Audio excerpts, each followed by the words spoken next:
नमस्कार शेतकरी बांधवांनो. ॲग्रिकल्चर डेव्हलपमेंट ट्रस्ट संचलित कृषी विज्ञान केंद्र बारामती व कृषक ॲप यांच्या संयुक्त विद्यमाने आजचा आपला जो ऑनलाईन सेशनचा जो कार्यक्रम आहे त्यामध्ये मी Mahesh Jadhav, farm manager, agriculture development trust Sharadanagar आपल्या सर्वांचं स्वागत करतो. आजचा जो आपला जो विषय आहे मला वाटते यामध्ये जो आपण टॉपिक आपण घेणार आहोत त्यामध्ये लिंबूवर्गीय फळपिकातील आंबे बहार व्यवस्थापन. म्हणजे जसं आपण द्राक्ष डाळिंब पिकामध्ये जसं बहार धरतो तर ही जी काही लिंबूवर्गीय फळपिकं आहेत त्यामध्ये संत्रा असेल, मोसंबी असेल किंवा लिंबू असेल, या फळपिकामध्ये बहार व्यवस्थापन कसं करायचं किंवा बहार कसा पकडावा त्या संदर्भात मी तुम्हाला मार्गदर्शन करणार आहे. यात महत्वाचे जे काही पिकं आहेत म्हणजे इव्हन आता आज जर बघायचं लिंबासारखं फळपिकं आहे किंवा मोसंबीसारखं फळपिकं आहे तर क्षेत्र वाढायला लागलं किंवा त्याच्या बद्दल लोक अवेअर होत आहेत. इव्हन तुम्ही जर लास्ट इयरला किंवा करंट इयरची जर कोविडच्या पार्श्वभूमीवर जर बघितलं तर बऱ्यापैकी शेतकरी असेल किंवा जे शहरी लोक आहेत जर बघितलं तर बऱ्यापैकी म्हणजे ज्यूस असेल ह्याचा किंवा फळासाठी जास्त प्रेफरन्स देत आहेत किंवा प्रेफर करतात कारण यामध्ये जी काय ॲसिडिक प्रॉपर्टी आहे त्याची त्यामुळं जी काही सिस्टीम आहे ती क्लिअर राहते किंवा जी काय आपलं जे चयापचय क्रिया आहे ती फ्रेश राखली जाते किंवा त्यामध्ये कोणत्याही प्रकारचा आपल्याला त्रास जाणवत नाही. त्यामुळं लिंबूवर्गीय फळपिकं आज लोक आवर्जून आहारामध्ये घेतात. इव्हन जरी साधं म्हणाल तरी साधं लिंबू जर फळ असेल तरी आपण सकाळ संध्याकाळ जेवणासाठी प्रिफर करतो. त्यामुळे आरोग्याच्या दृष्टीने जरी म्हटलं तरी आज त्याचं आयुर्वेदिक व्हॅल्यू असेल किंवा जी काही शरीराच्या वाढीसाठी जी काही महत्वाची गरज आहे ती सुद्धा आज लिंबातून आहे किंवा मोसंबीतून भागवली जाते. त्यामुळे आज बऱ्यापैकी शेतकरी जे आहेत ते लिंबू असेल किंवा मोसंबीसारख्या फळपिकाकडं आवर्जून बघत आहेत किंवा त्या लागवडीसाठी प्राधान्य देत आहेत. आज सुद्धा जरी बघितलं तर बऱ्यापैकी शेतकरी कोरडवाहू आहेत किंवा त्यांचं क्षेत्र जे आहे क्षेत्र त्यांनी बऱ्यापैकी कोरडवाहू एरियामध्ये येते. मग अशा शेतकऱ्यांसाठी जर म्हटलं तरी लिंबूवर्गीय फळपिकं आहेत ही आज प्रामुख्याने मुख्य पीक बनलेली आहेत. कारण ह्या जर आपण म्हटलं तर 3 बहार आपल्याला प्रामुख्याने घेता येतात. त्यामध्ये प्रामुख्याने जर म्हटलं तर आंबे बहार आहे, मृग बहार आहे किंवा हस्त बहार आहे. म्हणजे या तिन्ही बहार जर आपण चेक केले पाण्याच्या अनुषंगाने जरी आपण बहार त्यामध्ये चालू केला तर आपल्याला उपलब्ध असलेल्या पाण्यासाठीवर किंवा पावसाच्या पाण्यावर आपल्याला हे पिकाचं उत्पादन घेता येते. त्यामुळे आज जर आपण म्हटलं प्रामुख्यानं आज जे काही तुम्हाला मी मार्गदर्शन करेन त्या अनुषंगाने तुम्ही जर लिंबू फळ पिकाच्या बाबतीत जरी विचार केला तर तुम्हाला ते निश्चित पीक फायदेशीर असं दिसून येईल किंवा तिथून निश्चित असा फायदा आपल्याला जाणून येईल. जनरली जर बघायला गेलो आपण तर आपल्या दारामध्ये एखादं लिंबाचं झाड असतं किंवा मोसंबी झाड असतं ते वर्षभर आपल्याला फळ देत असतं. पण जर तुम्ही एक बारकाईने निरीक्षण केलं तर वर्षातले असे एक ठराविक पिरियड असतो म्हणजे साधारण 1 महिन्याचा असेल किंवा 2 महिन्याचा पिरियड असेल तो वर्षातून एकदा किंवा दोनदा आपल्याला दिसून येतो. त्यावेळी त्या झाडाला पूर्णपणे आपल्याला माल दिसतो किंवा युनिफॉर्म त्या ठिकाणी फ्लॉवरिंग असेल फ्रूट सेटिंग आपल्याला झालं असतं किंवा एकसारखा माल तयार झाला असतो. मग हा जो पिरियड आहे ह्यालाच आपल्याला बहाराचा पिरियड म्हणावा लागतो की हा जो पिरियड आहे त्यावेळी आपल्याला त्या झाडातून पाहिजे असं प्रमाणात किंवा मोठ्या प्रमाणात आपल्याला उत्पन्न निघालं जातं. मग ह्या बहारामध्ये प्रामुख्याने हेच गोष्ट आपल्याला जाणून घ्यायला लागतं की बहार का पकडायचा किंवा बहार पकडण्याने आपल्याला कोणते फायदे होतात. जनरली आपण बघतो की काही शेतकरी बहाराचा अजून त्यांना माहीत नाही किंवा बहार कसा असतो किंवा त्याचा फायदा काय होतो त्याच्या अजून त्यांना आयडिया नाही. त्यामुळं जे काही त्यांचा जो लॉसेस आहे म्हणजे युनिफॉर्म झाडाची वाढ न होणं, युनिफॉर्म फ्लॉवरिंग न होणं, युनिफॉर्म फ्रुटिंग न होणं किंवा युनिफॉर्म फ्रूट सेटिंग असेल किंवा बाकी प्रोडक्शन त्या गोष्टी त्यांना सहजासहजी मॅनेज करता येत नाही किंवा जो का वन टाइम प्रोडक्शनचा जो त्यांचा काय क्रायटेरिया राहतो तो त्यांना फिजिबल होत नाही. मग अशा वेळी जर आपण बहार ट्रीटमेंट संदर्भात जर जाणून घेतलं तर निश्चित आपल्याला त्या फळाच्या त्या वेळेला कोणतं खत लागतंय त्या वेळेला कोणती औषधं लागतात ते आपल्याला जाणून घेऊन त्याप्रमाणे वन टाइम जे काही खर्च आहे तो आपल्याला करता येतो. जनरली काय होतं ज्या ठिकाणी बहार नसतो त्यावेळी आपल्याला 2-3 टप्प्यामध्ये त्या ठिकाणी खतं आणि पाणी द्यावं लागतं किंवा त्या ठिकाणी आपल्याला फवारणीचं नियोजन करावं लागतं. कारण वन टाइम त्या ठिकाणी आपल्याला कळी निघत नाही किंवा वन टाइम त्या ठिकाणी नवीन काडी आपल्याला निघत नाही. मग त्यामुळे बाकीच्या गोष्टी त्या आपल्याला त्रास होतो किंवा त्या ठिकाणी जो खर्च आहे तो आपल्याला डबल केला जातो. त्यामुळे त्या ठिकाणी जर आपण वन टाइम बहार ट्रीटमेंट केली किंवा बहार प्रक्रिया जर चालू केली बागेला तर निश्चित आपल्याला त्या ठिकाणी चांगलाच उत्पन्न आपल्याला मिळू शकतं किंवा जी फळाची क्वालिटी आहे गुणवत्ता आहे ती चांगली आपल्याला त्या ठिकाणी राखता येईल. त्यामुळं बहार ट्रीटमेंट विषयी किंवा बहार प्रक्रियेविषयी आपण जाणून घेणं महत्त्वाचं आहे. कारण आज आंबा असेल, चिक्कू असेल, पेरू असेल, सीताफळ असेल या सर्व फळपिकामध्ये बहार प्रक्रिया करणं किंवा बहार करणं लोक आज आवर्जून त्याविषयी जाणून घेत आहेत आणि बहाराची प्रक्रिया घेत आहेत. त्यामुळे लिंबूवर्गीय फळपिका सुद्धा आपण त्या संदर्भात जाणून घेणं आणि ते जी तंत्रज्ञान समजून घेणं ते खूप गरजेचं आहे. जनरली बहार जर म्हणायला गेलं तर थोडक्यात सांगायचं गेलं की बहार जो पिरियड आहे तो पिकाच्या वाढीसाठी एक किंवा पिकाच्या उत्पन्नासाठी महत्त्वाचा कालावधी मानला जातो. कारण बहारच्या वेळी काय होतं की जो वन टाइम फ्रूट सेटिंग असेल किंवा वन टाइमची पाणी जे आहे वन टाइम पाणी तोडलं जातं. एक साधारण जशी तुमची जमीन असेल काळी जमीन असेल किंवा मध्यम प्रकारची जमीन असेल त्या जमिनीच्या अनुषंगाने पाणी तोडलं जातं आणि वन टाइम पिकाला पाणी चालू केलं जातं. म्हणजे आपण ताण म्हणतो ताण व्यवस्थापन त्याच पद्धतीने बहार व्यवस्थापन सेम कन्सेप्ट आहे की त्या ठिकाणी 1 महिना पाणी तोडून असेल किंवा 15 दिवस पाणी तोडून त्या ठिकाणी वन टाइम माल काढला जातो किंवा वन टाइम त्याच्या ठिकाणी काडी सेट केली जाते. म्हणजे यामध्ये फायदा काय होतो, जशी तुमची वन टाइम काडी सेट होईल त्या ठिकाणी तुम्हाला त्या पुढे पद्धतीने म्हणजे पाणी व्यवस्थापन असेल, बरोबर, म्हणजे त्या स्टेजला तेवढ्या रिक्वायरमेंटनुसार पाणी, फ्लॉवरिंग स्टेजला त्या रिक्वायरमेंटनुसार पाणी असेल, खतं असेल किंवा औषध असेल आपल्याला देता येतं. फ्रूट सेटिंगच्या वेळी पण त्या स्टेजनुसार किंवा त्या फ्रूट सेटिंगच्या स्टेजनुसार त्या ठिकाणी पीजीआरची फवारणी म्हणजे संजीवका असतील, खतं असतील किंवा पाणी आहे त्याचा वापर करता येतो. किंवा त्या ठिकाणी जर युनिफॉर्म फ्लॉवरिंग झाला असेल किंवा वन टाइम फ्लॉवरिंग जर आपल्याला करायचं असेल त्या ठिकाणी आपण मधमाशीचे पेटंट होऊन ती पूर्ण जे काही युनिफॉर्म फ्लॉवरिंग आहे ते आपल्याला इथं सेटिंग करता येते किंवा फ्लॉवर सेटअपला आपल्याला इथं त्या ठिकाणी मदत होते. त्यापुढे जो शेवटचा मुद्दा आहे तो इकॉनॉमिक प्रोडक्शन, म्हणजे जेव्हा तुमचा वन टाइम माल तुम्हाला हार्वेस्टला येतो किंवा वन टाइम तुमची क्वालिटी एकसारखी तयार होते त्या ठिकाणी तुम्हाला माल विकणं सोपं राहतं. कारण त्यावेळी तुम्ही एकतर असं करू शकता की एकतर व्यापारी बोलून तुम्ही वन टाइम त्याला आपला माल देऊ शकता किंवा दुसरी गोष्ट स्वतः जर मार्केटला रेट असेल तर स्वतः जाऊन मार्केटला तिथं हात विक्री करू शकता. मग त्याच अनुषंगाने जर तुम्ही उड्या बाजूचा विचार करायला गेला तर तुमचा बहार त्या ठिकाणी नसेल किंवा बहार व्यवस्थापन नसेल तर तुम्हाला अडचण अशी येते की त्या ठिकाणी तुमचा वन टाइम माल तयार होत नाही किंवा खताचं व्यवस्थापन तुम्हाला करता येत नाही. म्हणजे त्या ठिकाणी फ्रूट सेटिंग असेल आणि काही ठिकाणी जर तुमचा म्हणजे फ्रूट सेटिंगची स्टेज असेल आणि काही ठिकाणी जर तुमची कळी असेल तर त्या ठिकाणी आपल्याला 2 प्रकारची खतं सोडावी लागतात. म्हणजे एकतर फुल कळी सेट होण्यासाठी शिवाय दुसरं जो काही कळी तयार होते तो माल जो तयार होतो तो माल गळून जाऊ नये म्हणून त्या ठिकाणी आपल्याला ते स्प्रे जे आहे ते डबल घ्यावं लागतं. त्यामुळे त्या ठिकाणी जर आपण बहार व्यवस्थापन प्रॉपरली केलं किंवा युनिफॉर्म जर आपण करून घेतलं तर जो काही डबल खर्च आपला जो होणार म्हणजे मनुष्यबळ असेल, पाणी असेल, खतं असेल किंवा औषध असेल त्या गोष्टी आपल्याला टाळून त्या ठिकाणी आपल्याला जो खर्च आहे तो वाचवता येतो आणि वन टाइम तुमचं प्रोडक्शन घेता येतं. इव्हन काही ठिकाणी असं पण कन्सर्न येतो की बऱ्यापैकी क्षेत्रामध्ये पाण्याचा तुटवडा आपल्याला जाणवतो. म्हणजे काही कोरडवाहू क्षेत्र आहे त्या कोरडवाहू क्षेत्रामध्ये लास्ट स्टेजला पाणी संपत जातं. मग अशा वेळी जर आपण बहार व्यवस्थापन करून ज्या ठिकाणी पाणी मुबलक प्रमाणात आहे किंवा ज्या स्टेजला पाणी मुबलक प्रमाणात आहे म्हणजे आंबे बहार असेल, मृग बहार असेल किंवा हस्तबहार असेल त्या ठिकाणी जर आपल्याकडे पाणी त्या स्टेजला किंवा त्या बहार जर उपलब्ध असेल तर तो बहार घेऊन आपल्याकडं उपलब्ध पाण्यामध्ये आपण चांगल्या प्रकारे तिथं उत्पादन घेऊ शकतो. त्यामुळे बहार व्यवस्थापन करणं आज काळाची गरज आहे. कारण जसं आपण वातावरण बदलतोय किंवा कोविडची पार्श्वभूमी आपण बघतोय तर मार्केटला कधी कुठल्या प्रोडक्टला रेट येईल आपल्याला सांगता येत नाही. त्यामुळे मार्केटचा अंदाज घेऊन त्या हिशोबाने जर आपण बहार धरला तर निश्चित आपल्याला फायदा दिसून येतो. कारण आज पुण्यासारखी मेट्रो सिटी आहे किंवा मुंबईसारखी मेगा सिटी आहे त्या ठिकाणी आज जी काय रिक्वायरमेंट आहे म्हणजे फळाच्या स्वरूपात असेल किंवा बाकी अन्नाच्या स्वरूपात आहे ती भागवण्याचं काम आज शेतकरी करतोय. मग तेवढ्या तांत्रिक स्वरूपात जर त्याने शेतीमध्ये काम केलं आणि त्यातून जर चांगल्या प्रकारचं जर उत्पन्न घेतलं किंवा चांगल्या प्रकारचा नफा मिळवला तर निश्चित त्याला आपल्याला त्या ठिकाणी अपेक्षित असे रिटर्न्स मिळाले जातात. इव्हन त्या ठिकाणी जो काही त्याचा खर्च आहे किंवा त्या ठिकाणी जी काही टेक्नॉलॉजी आहे ती त्याला त्या ठिकाणी अडॉप्ट केली जाते किंवा मिळाली जाते. त्यामुळे बहार प्रक्रिया करणं किंवा बहारविषयी समजून घेणं आज काळाची गरज आहे. जसं मी बहार सांगितलं त्यामध्ये मुख्यतः 3 बहार येतात. म्हणजे त्यामध्ये हस्तबहार आहे, मृग बहार आहे किंवा आंबे बहार आहे. आज बऱ्यापैकी शेतकरी जे आहेत जे मोसंबी बाग आहे ते आंबे बहारासाठी फोकस करतात, लिंबवाले शेतकरी ते हस्तबहारासाठी प्रेफर करतात. त्यामागचं कारण एकच की त्या ठिकाणी जे प्रोडक्शन आहे ते चांगल्या ठिकाणी चांगलं मिळालं जातं किंवा त्या मालाची जी क्वालिटी आहे ती चांगली राहते. त्यामुळे त्या एरियातले जे काही उपलब्ध रिसोर्सेस आहेत किंवा जे काही नैसर्गिक साधन संपत्ती आहे त्याचा वापर करून त्या ठिकाणी आपण बहार व्यवस्थापन करणं गरजेचं आहे. आता बहाराविषयी तुम्हाला सांगायचं तर 3 प्रकारचे बहार जसे मी सांगितलं, आंबे बहार, मृग बहार, हस्तबहार. आता आंबे बहार जर म्हणायला गेलं तर आंबे बहार साधारण नोव्हेंबर-डिसेंबरमध्ये चालू केला जातो. बरोबर आहे. नोव्हेंबर-डिसेंबर चालू करून त्यानंतर साधारण 9 महिन्यांची काय प्रोडक्शन येतं. म्हणजे साधारण ऑगस्ट-सप्टेंबरला जे काही माल तयार होतो तो आपण डायरेक्ट विक्रीसाठी तयार माल म्हणून पाठवू शकतो. हस्तबहारामध्ये काय होतं, तो जो बहार आहे तो मेजर लिंबासाठी वापरला जातो. हा जो बहार आहे तो जून-जुलैमध्ये चालू केला जातो. म्हणजे जो पडणारा पावसाचं पाणी आहे त्या पाण्यावरती हा बहार चालू केला जातो. तिथून पुढे 6-7 महिने जे लिंबाच्या प्रोडक्शनचा कालावधी लागतो त्या कालावधीमध्ये तो माल तयार करून 6-7 महिन्यानंतर तो मार्केटला आपल्याला उपलब्ध केला जातो. आता मधला जो बहार तुम्हाला मी सांगितला मृग बहार आहे तो मार्च-एप्रिलमध्ये हा बहार धरला जातो.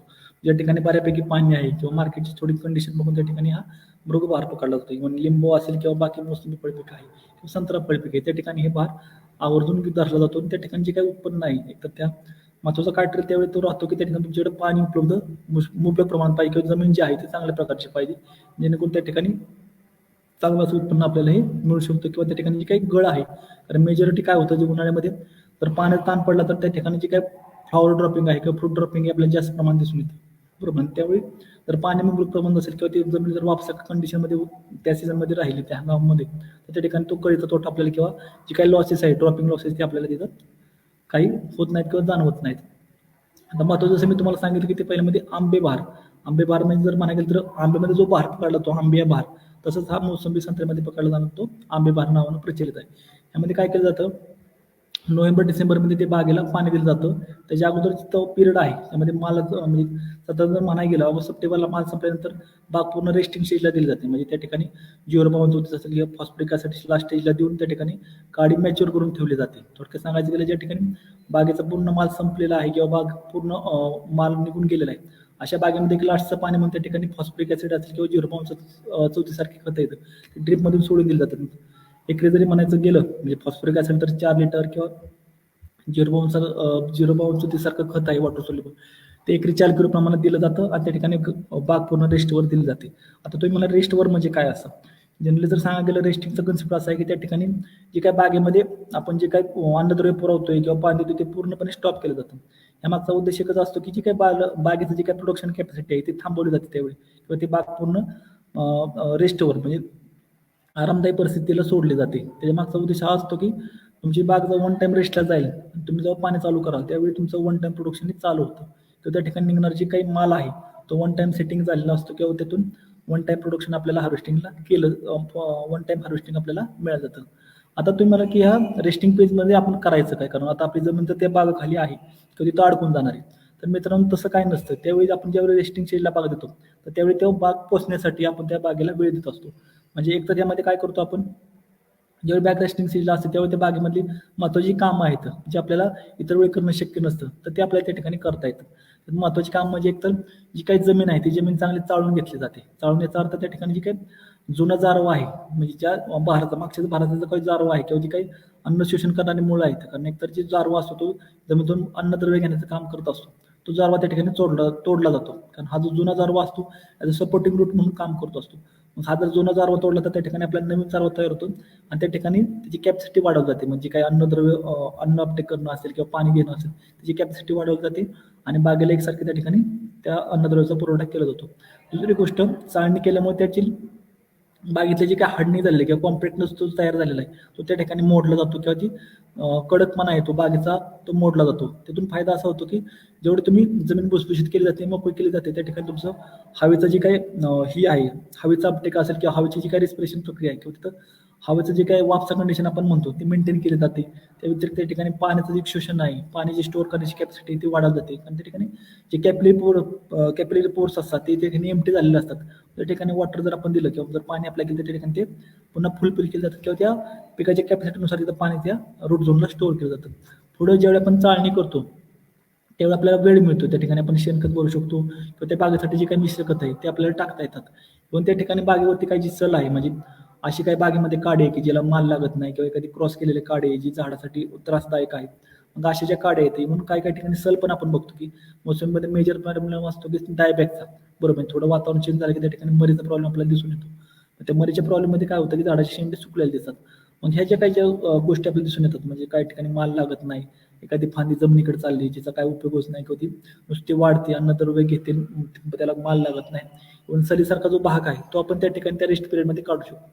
ह्या मागचा एकच उद्देश राहतो की जो काही सूर्यप्रकाश आहे त्या झाडाच्या शेंड्यापासून त्या बुडापर्यंत गेला पाहिजे. दुसरी गोष्ट त्या ठिकाणी हवा जी खेळती आहे त्या कॅनोपीमध्ये खेळती राहिली पाहिजे म्हणजे जेणेकरून जे काही फ्रेश एन्व्हायरमेंट आहे त्या झाडाच्या कॅनोपीमध्ये राहिलं पाहिजे किंवा त्या ठिकाणी जे काही रोगकीडचा प्रादुर्भाव आहे तो कमी होईल.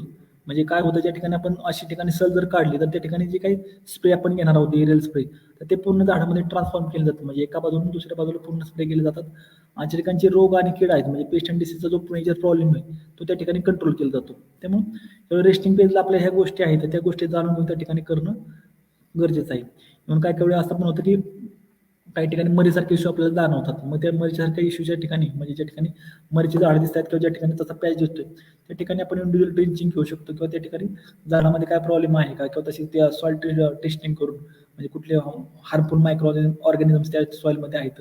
मग त्या ठिकाणी आपण जेव्हा काही नवीन बाहेर जातात त्या ठिकाणी आपल्याला त्या ठिकाणी खतं असेल किंवा औषध आपल्याला ॲडिशन करून त्या ठिकाणी देता येतात. मग सल काढणे म्हणजे नुसती सल काढणे याचं तुम्ही बघू नका. सल काढण्यामध्ये त्या ठिकाणी जी काही वाळगी फांदी आहे ज्याला माल लागत नाही बरोबर आहे किंवा ती झाडावरती नुसतं नावाला आहे त्यापासून आपल्याला कोणता फायदा नाही. मग अशा फांदीची काही सिकेटर असेल तुमच्याकडे किंवा कात्री असेल छोटी त्या कात्रीच्या साहाय्याने छाटून काढणं गरजेचं आहे. वाकडे गेलेली फांदी आहे ज्याला कोणत्याही प्रकारचा माल लागत नाही सूर्यप्रकाशात अडसर करते हवा खेळते ठेवण्यात अडसर करते अशा एक फांद्या काढून टाकणं गरजेचं आहे. आणि तिसरी गोष्ट म्हणजे झाडाचा शेंडा जो आहे म्हणजे जो सरळ जाणारा शेंडा जो आहे तो स्टॉप करणं गरजेचं आहे कारण एकतर आपण कोणतं पण झाड म्हणतात छत्रीसारखा आकार त्याला असणं गरजेचं आहे. छत्रीसारखा आकार यासाठी की त्या ठिकाणी झाडाच्या जो शेंड्याकडून जो सूर्यप्रकाश येणार आहे तो पूर्ण मुळापर्यंत गेले पाहिजे. म्हणजे ती जी कॅनोपी आहे त्या कॅनोपीमध्ये पूर्ण स्टरलायझर ॲटमॉस्फिअरिक कंडिशन राहिली पाहिजे. म्हणजे कोणत्याही प्रकारचा रोगजंतू, कीडजंतू त्या ठिकाणी आपल्याला प्रादुर्भाव दिसणार नाही. त्या पुढे जर सांगायला गेलं, तिसरा महत्त्वाचा टप्पा आपण त्यामध्ये करू शकतो की खत व्यवस्थापन. कारण कोणतं पण बाग जर म्हणतो त्या ठिकाणी आपल्याला बेसल डोस म्हणजे लागवडीवेळची जी काही बरकतं आहेत ते आपल्याला देणं गरजेचं आहे. कारण कोणत्याही पिकाची जेव्हा बहार प्रक्रिया आपण करतो त्यावेळी जर आपण बरकतं दिली तर त्या ठिकाणी आपल्याला त्या काडीला वाढीसाठी किंवा त्या नवीन फुटीला वाढीसाठी एक प्रकारचा जोम तयार केला जातो आणि ती नवीन काडी आहे किंवा फुटणारी जी काडी आहे ती एकसारखी आपल्याला दिसून येतील. पण त्या अनुषंगानं लागणारी खतं कोणती ते आपण त्या हिशोबानं अप्लाय करणं गरजेचं आहे. आता यात माझी सर्व शेतकऱ्यांना एक महत्त्वाची विनंती राहते की तुम्ही ज्यावेळी नवीन पीक घेता किंवा नवीन बहार करता त्यावेळी तुम्ही त्या ठिकाणी माती परीक्षण करणं गरजेचं आहे.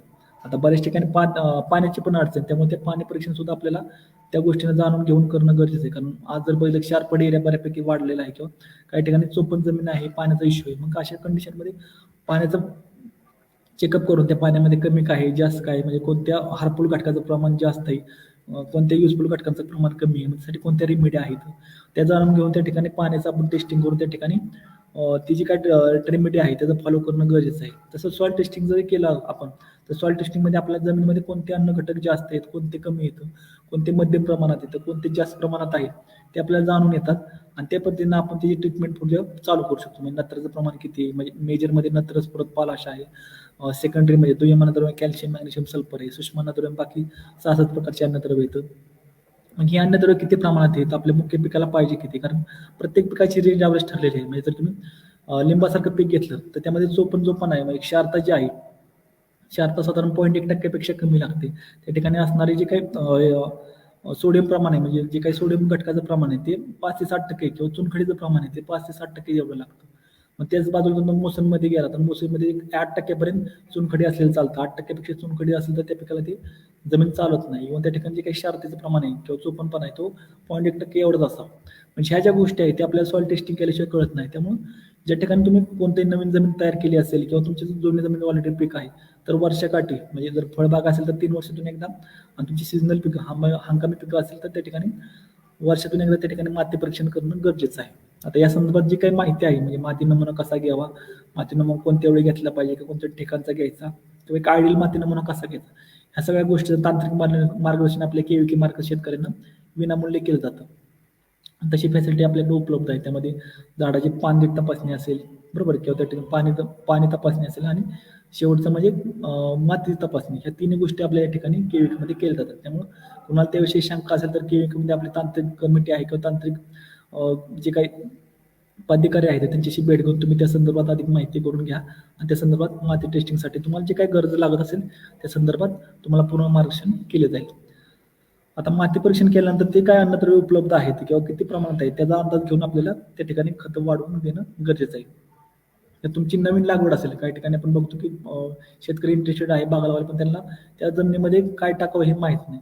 सर्वसाधारण जर कोणतं पण नवीन फळपीक जर म्हणायला गेलं तर त्या ठिकाणी तुम्हाला शेणखत आहे, निंबोळी खत आहे आणि त्या व्यतिरिक्त बाकी प्राथमिक अन्नद्रव्य देणं हे गरजेचं आहे. बाकी सूक्ष्म अन्नद्रव्य आपण थोड्या प्रमाणात पिकाला लागतील असे देऊ शकतो, पण प्राथमिक अन्नद्रव्य शेणखत आणि जे काही निंबोळी खत आहे ते आपल्याला देणं त्या ठिकाणी गरजेचं आहे. कारण आता शेणखत ह्याच बाबतीत जर म्हणायला गेलं तर जमिनीमध्ये जे काही सेंद्रिय घटकाचं प्रमाण आहे ते वाढवण्यासाठी शेणखत खूप गरजेचं आहे आणि ते आपल्याला बहार असेल किंवा नवीन पीक घेतो त्यावेळी लागवड करणं गरजेचं आहे. तर निंबोळी पेंट तुम्ही म्हणाल काय काम करतो, जनरली आपण बघतो की निंबोळी अर्क आपण मार्केटमध्ये घेतो किंवा निमार्क असेल किंवा निम ऑइल बऱ्यापैकी आज मार्केटला मिळतात. ते वापरण्याचा कन्सेप्ट असतो की त्या ठिकाणी रसशोषक किडीचा जो प्रादुर्भाव आहे बरोबर तो टाळण्यासाठी किंवा रसशोषक किडी येऊ नये आल्यासाठी त्याचा प्रादुर्भाव रोखण्यासाठी निंबोळी अर्क, निमार्क किंवा निम ऑइल वापरलं जातं. तसंच निंबोळी पेंट जर बघितली तर निंबोळी पेंटमध्ये पूर्ण एक असा कडवट म्हणजे जर तिथला घटक सांगायला गेलं तर आज डिरेक्टिन हा नावाचा घटक असतो जो त्या जमिनीला कडवटपणाचं काम देतो किंवा थोडी कडवट करण्याचं काम करतो. दुसरं त्या ठिकाणी जे काही हार्मफुल मार्को ऑर्गॅनिझम्स आहेत म्हणजे जे काही उपयुक्त नसलेले जीवाणू आहेत किंवा बुरशीचे जीवाणू आहेत त्यांना मारण्याचं काम ही निंबोळी पेंट करत असते. दुसरं ज्या ठिकाणी सूत्रकृमीचा प्रादुर्भाव असेल त्या ठिकाणी सूत्रकृमी कंट्रोल करण्याचं काम सुद्धा निंबोळी पेंट करत असते. त्यामुळे त्या ठिकाणी निंबोळी पेंट टाकणं आपल्याला आवश्यक आहे. आणि त्यापुढे जर म्हणायला गेलं तर प्राथमिक अन्नद्रव्य त्यामध्ये नत्र असेल, स्फुरद असेल किंवा पालाश असेल त्या अन्नद्रव्य आपल्याला त्या ठिकाणी अप्लाय करणं गरजेचं आहे. जनरली आपण जर म्हणायला गेलं एक नवीन लागवड असेल तुमची तर त्या ठिकाणी 200 ग्रॅम 300 ग्रॅम नत्र, 100 ग्रॅम स्फुरद आणि 200 ग्रॅम पालाश हे आपल्याला लागवड त्या पिकाच्या खड्ड्यामध्ये टाकणं गरजेचं आहे. मग ते तुम्ही एकतर युरियाच्या मार्फत देऊ शकता, SSP पावडर आहे त्या मार्फत देऊ शकता, किंवा दुसरं MOP मार्फत तुम्ही पोटॅश त्या ठिकाणी अप्लाय करू शकता. तर जे काही मिश्र अन्न घटक असणारे जे काही अन्नद्रव्य आहे त्यामध्ये 10-26-26 आहे, 18-46 आहे, ती सुद्धा किंवा 12-16 सारखे सुद्धा अन्नद्रव्य मार्केटमध्ये उपलब्ध आहेत. त्यांचा वापर करून सुद्धा तुम्ही त्या ठिकाणी जी काही खताची गरज आहे ती पूर्ण करू शकता. सर्वसाधारण जर म्हणायला गेलं, जर नवीन लागवड असेल तर त्या ठिकाणी प्रति झाड 10 किलो शेणखत, 2 किलो निंबोळी पेंड आणि 300 ग्रॅम नत्र, 100 ग्रॅम सुरत आणि 200 ग्रॅम पालाश त्या ठिकाणी लागवडीच्या वेळी आपल्याला देणं गरजेचं आहे. आणि त्या हिशोबाने जे काही आपल्या रिकमेंडेड अंतर आहे, म्हणजे तर 12x15 असेल, 15x15 असेल किंवा 18x18, म्हणजे एकदम काळी जमीन असेल तर त्या ठिकाणी 18x18 या अंतरावर आपली जर लागवड आपण जर केली त्या ठिकाणी आपल्याला झाडाची वाढ असेल चांगल्या पद्धतीने करता येतं. छाटणीसाठी आपल्याला व्यवस्थित त्या ठिकाणी प्राधान्य देता येतं. इव्हन त्या ठिकाणी जे काही स्प्रेज आहेत, म्हणजे काय आपण स्प्रे घेणार आहोत, एरियल स्प्रे फवारणी, ते आपल्याला त्या चांगल्या पद्धतीने झाडामध्ये देता येतात. तर तुमचं तयार झाड असेल, साधारण 5 वर्षाचं झाड असेल तर त्या 5 वर्षाच्या झाडासाठी तुम्हाला जर खत व्यवस्थापन जर करायचं असेल तर साधारण प्रति झाड 50 किलो शेणखत, 10 किलो निंबोळी पेंड आणि त्या व्यतिरिक्त जी काही प्राथमिक अन्नद्रव्य आहे त्यामध्ये 800 ग्रॅम नत्र, 300 ग्रॅम स्फुरद आणि 600 ग्रॅम पालाश या पद्धतीने जी काही प्राथमिक अन्नद्रव्य आहे तुम्हाला देणं गरजेचं आहे. आता हे जी मी ट्रीटमेंट सांगतो ही आपल्याला बहार धरते वेळी करणं गरजेचं आहे. म्हणजे त्या ठिकाणी तुमचा बागेचा बहार तुम्ही चालू करताय, 5 वर्षाची बाग झाली किंवा 8 वर्षाची बाग झाली, त्या बागेमध्ये हे अन्नद्रव्य आपल्याला वापरणं गरजेचं आहे. त्यापुढे जर सांगायला गेलं तर त्या ठिकाणी जर तुमचं माती परीक्षण आहे, माती परीक्षणमध्ये तुम्हाला समजून येतं की तुमच्या जमिनीवर ऑलरेडी कोणत्या अन्नद्रव्य म्हणजे कोणत्या अन्न घटक जास्त प्रमाणात आहे, कमी प्रमाणात आहे. मग त्या प्रमाणात जर तुम्ही ते अन्नद्रव्य जर चेक करून घेतले तर तुम्हाला कोणती अन्नद्रव्य जास्त टाकायची आणि कोणती कमी टाकायची हे तुम्हाला लगेच कळलं जातं. कारण काही ठिकाणी आपण बघतो की काळी जमीन असेल तर काळ्या जमिनीमध्ये पोटॅश जो असतो तो जास्त प्रमाणात असतो. पोटॅश जर म्हणायला गेलं, म्हणजे स्फुरद आणि पालाचं जर म्हणायला गेलं, हे जमिनीमध्ये जर अप्लाय केलं तर स्थिर होतात. म्हणजे पिकाला लागलं एवढं पीक घेतं राहिलं ते जमिनीमध्ये स्टोअर केलं जातं, वापरलं जात नाही. नत्रामध्ये जर आपण बघितलं, नत्र टाकलं एवढा पिकामार्फत घेतला जातो, राहिलेला लिचआउट होतो, वाहून जातो. तेव्हा नत्राला आपण म्हणतो की रेग्युलर किती 2 टप्प्यात 3 टप्प्यात नत्र द्या. पण जर स्फुरद आणि पालाशात जर म्हणायला गेलं तर आपण 1 टाइम ऍप्लिकेशन करतो. पीक काय करतं, लागलं एवढं स्फुरद आणि पालाश घेतं, राहिलेल्या जमिनीमध्ये फिक्स केला जातो. मग जर आपण काळी जर जमीन बघितलं, काळी जमीन मेजर हाच इश्यू होतो की काळी जमीन ही काय करते, पोटॅश फिक्स करून ठेवते. पोटॅश फिक्स झाल्यामुळे काय होतं की आपल्याला जमिनीमध्ये आहे पण झाडाला मिळत नाही. मग अशा वेळी काय केलं पाहिजे, ही आपल्या पुढे अडचण उभी राहते. मग त्यावेळी जर तुम्ही पोटॅश मोबिलाईन बॅक्टेरिया म्हणजे KAB जे कल्चर मिळतं मार्केटमध्ये आहे किंवा एवढं आपल्या KVK मध्ये सुद्धा मिळतं, ते जर वापर केला तर हे जीवाणू काय करतात, जमिनीमध्ये काय जो स्थिर पालाश आहे किंवा जो पोटॅश आहे जे झाड घेऊ शकत नाही, ते पोटॅशचं अनअवेलेबल टू अवेलेबल म्हणजे उपलब्ध स्वरूपामध्ये झाडाला ते मिळवून देतं. म्हणजे जे काही स्थिर स्वरूपात आहे पण पीक घेऊ शकत नाही ते झाडाला उपलब्ध करून देण्याचं काम हे जीवाणू करतात. मग अशा जमिनीमध्ये त्या ठिकाणी कल्चरचा वापर करणं आपल्याला महत्त्वाचं वाटतं किंवा त्या ठिकाणी कल्चर वापरावं लागतं. त्यामुळे जेव्हा तुम्ही माती टेस्टिंग कराल किंवा माती परीक्षण कराल तेव्हा आपल्याला गोष्टी जाणून घेता येतात. आता जो आपण कन्सर्न पाहिला यामध्ये पूर्ण आपण बहार व्यवस्थापन म्हणजे बहार धरणे वेळेस कोणकोणती खतं देणं, कसं पाणी व्यवस्थापन करणं, चाळणी कशी करणं, सल कशी काढणं, ह्या गोष्टी आपण जाणून घेतल्या. जनरली कोणती पण फळबाग जेवढे आपण मेंटेन करतो किंवा डेव्हलप होतो ठिकाणी ह्या गोष्टी आपल्याला प्रामुख्यानं पाहणं गरजेचं आहे. कारण आज सुद्धा आपण बघतो की द्राक्ष बागायतदार असतील किंवा डाळिंब उत्पादक शेतकरी असतात, हे महत्त्वाचे भारतात वेळेस ह्या गोष्टी फॉलो करतात. त्यामुळे त्यांना त्या टाईपचा म्हणजे त्या गुणवत्तेचा माल असेल किंवा त्या क्वालिटीचं प्रोडक्शन आपल्याला मिळून जातं. त्यामुळं जी काय बाकी फळे पिके म्हणजे लिंबाचं आपण म्हणतोय किंवा संत्र्याचं बघतोय, मोसंबीचं बघतोय, त्या झाडांना सुद्धा अशी ट्रीटमेंट करणं आपल्याला खूप गरजेचं आहे, जेणेकरून त्या झाडाची प्रोडक्शन युनिफॉर्मिटी सारखी राहील आणि आपल्याला चांगल्या प्रकारचं असं उत्पन्न मिळेल.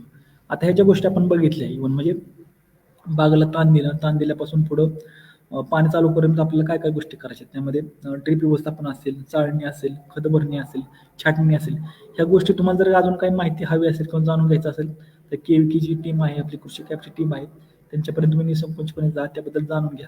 ह्या गोष्टी कशा आहेत की तुम्ही जर बहार धरला तर तुम्हाला बहार धरल्यानंतर ह्या गोष्टी करता येत नाही. त्यामुळे बहार धरण्याच्या अगोदर काय काय प्रक्रिया करावी लागेल, कोणती खतं द्यावी लागतील ही जाणून घेण्यासाठी KVK तुम्हाला नेहमीच मदत करत राहील. त्याबद्दल काही तुम्ही निशंक राहा किंवा काही शंका घेऊ नका. ह्याबद्दल सांगायला गेलं एक महत्त्वाचा कन्सेप्ट राहील की पाणी व्यवस्थापन. आज सुद्धा बऱ्यापैकी शेतकरी ड्रिपवर शेती करतायत किंवा काही शेतकरी असे आहेत की आज सुद्धा पाटपाणी देतात. आता पाटपाणी जे शेतकरी करतायत त्यांना माझं म्हणणं राहील की जेव्हा तुम्ही पाटपाणी देता तेव्हा तुमचं त्या ठिकाणी आळी पद्धतीनं पाणी देणं गरजेचं आहे. आज सुद्धा आपण बऱ्यापैकी बघतो की लोक काय करतात, पाटाद्वारेच पाणी देतात. म्हणजे झाडं आहे ते पाटामध्ये राहतं आणि त्या झाडाच्या खोडा डायरेक्ट पाणी देतात. आता यात प्रॉब्लेम असा होतो की काही ठिकाणी तुम्ही जर संत्रा मोसंबीमध्ये बघितलं तर डायबॅकचा प्रॉब्लेम राहतो किंवा विल्डचा प्रॉब्लेम राहतो, म्हणजे मर रोग आहे किंवा शेंडेकडनं मर रोग आहे. त्या ठिकाणी प्रॉब्लेम जादा राहतो. तर तुमच्या त्या जमिनीमध्ये पाण्याचा प्रॉब्लेम म्हणजे पाणी जर जास्त काळ साचून राहिले किंवा जर काळी जमीन असेल तर त्या ठिकाणी आपल्याला मरीचा प्रॉब्लेम जाणून येतो. तर मग शक्यतो पाणी देताना खोडापासून 3 फुटावरती आळा तयार करा आणि त्या आळ्यामध्ये पाणी द्या, जेणेकरून ज्या ठिकाणी जारवा आहे त्या जारव्याला डायरेक्ट पाणी मिळेल. किंवा तुमच्या ड्रीप असेल तर खोडापासून साधारण 3 फुटावर म्हणजे 2.5 ते 3 फुटावर त्या ठिकाणी तुम्ही ड्रीप टाका, जेणेकरून ज्या ठिकाणी जारवा तयार होतोय. कारण आज जर तुम्ही झाडाला बघितलं तर खोडाशेजारी पूर्ण सपोर्टिंग रूट्स असतात, म्हणजे त्या झाडाला आधार देणारी मुळं असतात आणि जी साईडला जी पसरलेली मुळं असतात ज्याला आपण जारवा म्हणतो, ती पूर्ण अन्नद्रव्य शोषण करण्याचं काम करत असतात. त्यामुळे जेव्हा तुम्ही पाणी देता त्यावेळी त्या जारव्याला पाणी देणं आपल्याला गरजेचं आहे. पुढे जर सांगायचं गेलं आणखी पाणी देताना आपल्याला त्या ठिकाणी पाण्याची क्वालिटी टेस्टिंग करणं गरजेचं आहे. कारण मी तुम्हाला सांगितलं की चुनखडी जर 5 ते 8% पुढे असेल तर लिंबू असेल किंवा मोसंबीसारख्या पैकी त्या ठिकाणी सस्टेन होत नाही. मग त्या पाण्यामध्ये त्याचा EC किती आहे, पाण्याचा pH किती आहे किंवा अवेलेबल साल्ट्स किती आहे, म्हणजे हार्मफुल घटक कोणकोणते त्या ठिकाणी आपण पाहणं गरजेचं आहे. त्यानंतर त्या पाण्याचा वापर करणं गरजेचं आहे. मग अशी जर आपण पाणी त्या ठिकाणी रेग्युलर वापरत राहिलो, जे काही त्यामध्ये pH ज्यादा आहे, EC ज्यादा आहे किंवा हार्मफुल कंटेंट त्या ठिकाणी ज्यादा आहे, जे त्या जमिनीसाठी हानिकारक घटक आहेत, ते जर पाणी आपण जर वापरलं तर आपली जमीन नापीक होऊ शकते किंवा त्या ठिकाणी अपेक्षित असं उत्पन्न निघत नाही. त्यामुळे पाणी टेस्टिंग करून पण आपण पुढे त्या गोष्टी जाणून घेणं गरजेचं आहे किंवा पाणी टेस्टिंग करूनच त्याचा वापर करणं आवश्यक आहे. आता ह्या ज्या गोष्टी आहेत त्या पूर्ण आपण ताणाच्या पिरियडमध्ये सांगितलं, म्हणजे पाण्याचा ताण दिल्यापासून पुढे ताण चालू करेपर्यंत किंवा ताण सोडेपर्यंत ह्या ज्या गोष्टी आपल्याला प्रामुख्याने करणं गरजेचं आहे. कारण ह्याशिवाय तुमचा जो बहार आहे तो युनिफॉर्म सेट होत नाही की त्या ठिकाणी आपल्याला प्रोडक्शन आपल्याला युनिफॉर्म राहत नाही. आता काही ठिकाणी असं पण होतं की जुन्या बहारामध्ये माल आलेला असतो, ती फळं झाडावर तशीच असतात. आता बऱ्यापैकी शेतकरी म्हणतात की बाबा हे माल कशाला काढायचा आहे, राहिले थोडे दिवस आपल्याला पैसे मिळतील. पण मित्रांनो जर सांगायचं गेलं, हा जर माल तसाच झाडावर राहिला त्याचा प्रॉब्लेम असा होतो की त्या ठिकाणी कळीची आहे, कळी त्या ठिकाणी आपल्या एकसारखी निघत नाही किंवा जी फूट नवीन निघणार आहे 9 फूट आपण म्हणतो ती कमी जास्त ताकदीची निघते. कारण त्या झाडावर फळ असल्यामुळं जे काही अपटेक केलं जातं झाडामागे जे काही अन्नद्रव्य घेतले जातात ते पूर्ण त्या फळाच्या पोचण्यासाठी वापरले जातात किंवा ते पूर्ण फळावरती डायव्हर्ट केले जातात, त्याने काडी आपली बारीक राहते. त्यामुळे माहिती सर्वांना विनंतीच आहे, पण तुम्ही पण जाणून घ्या की ही जी फळं आहेत ही झाडं आपण ठेवली नाही पाहिजे. ज्यावेळी बहारताना तुम्ही त्यावेळी ती फळं अगोदर काढून टाका, जेणेकरून जी काही कळी आहे किंवा 9 फूट आहे ती एकसारखी निघाल आणि त्याला जी ताकद आहे ती चांगली राहील. कारण बऱ्यापैकी जर बघितलं जर अशी फळं झाडावर राहिली एकतर त्याला अन्नद्रव्य ज्यादा लागतं किंवा त्याची क्वालिटी चांगली नसते, फळाचा आकार एकसारखा नसतो, कारण तो माल मागं पुढं असतो, तो काही बहारातला माल नसतो. त्याला थोडक्यात म्हणायला गेलं तर अडकणी बहार म्हणतात, म्हणजे जो काही झाडावरती चुकून माकून माल राहिलेला आहे तो माल. पण हा जर माल आपण काढला तर आपल्याला कोणत्याही प्रकारचा तोटा होत नाही, कारण हा जो अडकणी माल आहे त्याला क्वालिटी नसते किंवा त्याला चव नसते. रेग्युलर बहार जर आपण चांगल्या पद्धतीने व्यवस्थापन केला तर आपल्याला निश्चित त्या फळाची गुणवत्ता ही चांगली मिळाली जाते. त्यामुळे ह्या गोष्टी सुद्धा आपण जाणणं गरजेचं आहे. आता ज्यावेळी तुम्ही पाणी चालू करता त्यावेळी तुम्हाला युनिफॉर्म पाणी देणं गरजेचं आहे. तर जनरली जर ऊसाचे शेतकरी असतात ते काय करतात की सुरुवातीला आंबवणी चिंबवणीसारखी प्रक्रिया करतात, म्हणजे पाणी दिल्यानंतर 1-2-3 वेळा चांगलं गरगरीत पाणी देतात किंवा भरपूर म्हणजे जमीन चांगली वापशावर राहील तशा पद्धतीने पाणी देतात. ह्या मागचा उद्देश एक राहतो की त्या ठिकाणी जी काही नवीन लागवड त्याला युनिफॉर्म म्हणजे जी काही नवीन डोळे लावले आहेत ऊसाचे त्याला एकसारखं पाणी मिळवून एकसारखी वाढ व्हावी, जेणेकरून त्याला हार्वेस्टिंगला एकसारखा माल तयार होईल. तसं जर मोसंबीच्या बाबतीत जर आपण विचार करायला गेला किंवा लिंबाच्या बाबतीत जर विचार करायला गेलं त्याच्या ठिकाणी जर तुमचा जे काही पाण्याची देण्याची जी स्टेज आहे तुमची, समजा सपोज 1 एकर बाग आहे तर 1 एकरला युनिफॉर्म पाणी 4 दिवस, दुसऱ्या 1 एकरला युनिफॉर्म 4 दिवस पाणी. जर असं आपण केलं तर त्या ठिकाणी जे काही जारवा आहे तो जारव्याला युनिफॉर्म पाणी मिळालं जाईल. म्हणून त्या जमिनीत जे काही आपण खत अप्लाय दिलेलं आहे किंवा खत टाकलेलं आहे ते युनिफॉर्म त्या झाडामार्फत किंवा त्या मुळ्यामार्फत घेतलं जाईल आणि युनिफॉर्म त्या ठिकाणी त्याचं जी काही 90 फूट आहे ती युनिफॉर्म निघाली जाईल. म्हणजे ह्या ज्या गोष्टी आपण इनिशियली जाणून घेतल्या तर त्या ठिकाणी आपल्याला जी पुढची सेटिंग आहे म्हणजे फ्लॉवर सेटिंग असेल, फ्रूट सेटिंग असेल, त्यामध्ये कोणताही डिस्टर्बन्स जाणवत नाही आणि त्या ठिकाणी युनिफॉर्म ग्रोथ त्या पिकाची होत राहते. आता हा जो बेसल डोस आहे मी तुम्हाला सांगितला तोच ज्या ठिकाणी ड्रीप आहे त्या ठिकाणी सुद्धा तुम्ही टाकू शकता, ज्या ठिकाणी सॉईल ॲप्लिकेशन आहे त्या ठिकाणी तुम्ही देऊ शकता. यामागचा उद्देश एकच राहतो की त्या झाडाच्या सुरुवातीला जी काही ताकद कमी पडते ती ताकद त्या अन्नद्रव्यातून त्या झाडाला मिळाली जाते किंवा त्या खतातून मिळाली जाते आणि झाड कोणत्याही प्रकारचं कुपोषित राहत नाही. म्हणजे त्या ठिकाणी जी काही त्याची जी स्टॅटस आहे न्यूट्रिएंट स्टॅटस आहे तो मेंटेन केला जातो. त्यामुळे ह्या गोष्टी जाणून घेऊन आपण त्या ठिकाणी पिकाची व्यवस्थापन करणं गरजेचं आहे. आता लिंबामध्ये जर बऱ्यापैकी म्हटलं तुम्हाला की हस्तभार मी तुम्हाला सांगितलं की लोक आवडून घेतात का, तर हस्तभार जो आहे तो पावसाबरोबर चालू केला जातो. म्हणजे ज्या ठिकाणी पाऊस कमी प्रमाणात आहे त्या ठिकाणी किंवा जी पाण्याचा उपलब्ध साठा कमी आहे त्या ठिकाणी हस्तभार प्रामुख्याने घेतला जातो. मग अशा भारामध्ये काय होतं की उपलब्ध जे पाणी आहे किंवा पावसाचे पाणी आहे, त्या पावसाच्या पाण्यामध्ये एकसारखा भार चालू केला जातो किंवा एकसारखं प्रोडक्शन घेतलं जातं. लिंबामध्ये जर म्हणायला गेलं तर साधारण एक 6 ते 7 महिन्याचा भार होतो. मोसंबी असेल, संत्र्याच्या बाबतीत विचार केला एक साधारण 8 ते 9 महिने त्या भाराला पूर्ण होण्यासाठी लागतात. त्यामुळे बऱ्यापैकी जे काही कोरडवाहू शेतकरी आहे, स्वतः लिंबासारखी पिकं त्या ठिकाणी घेतात. का तर कमी पाण्यात येणारं आणि हमखास गॅरंटीचं पीक आहे.